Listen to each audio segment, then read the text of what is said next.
Obama is a radical communist, and I think it's becoming clear. That's what I told people in Illinois, and now everybody realizes it's true. He is going to destroy this country, and we're either going to stop him or the United States of America is going to cease to exist. Is there any...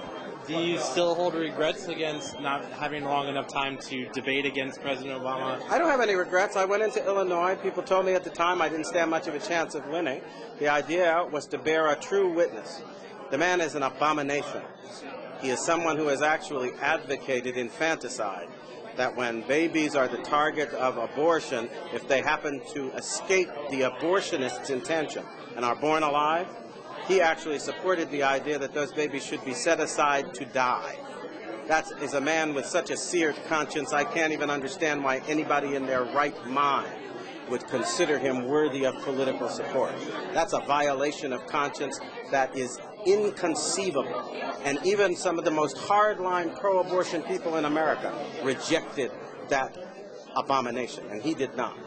So what does tonight mean when President Obama is President of the United States? How does tonight play a role? That's another question. Is he President of the United States? According to the Constitution, in order to be eligible for president, you have to be a natural-born citizen. He has refused to provide proof that he is, in fact, a natural-born citizen. And his Kenyan relations say that he was born in Nairobi at a time when his mother was too young to transmit U.S. citizenship. So I'm not even sure he's President of the United States. No, that's not a laughing matter. Neither are many of our military people now who are going to court to ask the question, do we have to obey a man who is not qualified under the Constitution? We're in the midst of the greatest crisis this nation has ever seen. And if we don't stop laughing about it and deal with it, we're going to find ourselves in the midst of chaos, confusion, and civil war. It's time we started acting like grown-ups.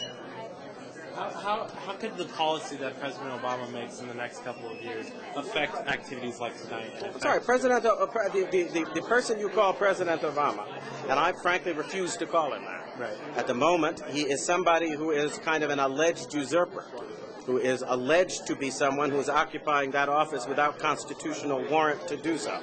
And he's rushing forward with ideas like destroying our borders, an amnesty bill that will actually have the American taxpayer footing the bill for illegals to come to this country to live, to get housing, and to get everything they want.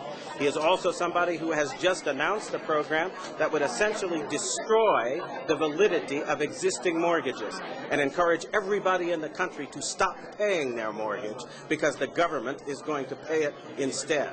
This is insanity. It's as if we have put insane children and adolescents in charge of our government. And I think we need to ask simple questions. A couple of years ago, we were arguing over every penny in the United States budget, and it was quite clear we didn't have enough money to go around. Well, somebody asked me where we came up with $2 trillion in the course of the last 6 months. Did we wish for it out of the air? Have people gone mad in this country? You don't have that money. We are claiming that a bankrupt government can save a bankrupt banking system. Explain to me how that happens, because I think that's impossible. And the fact that we have just elected an individual who may or may not be qualified, and he presents silly ideas like this and says, let's move forward now, and we're all acting like the laws of economics have been repealed, and we can actually afford to foot the bill with money nobody's got. This is insane. It's got to lead to the collapse of our economy, and it's going to.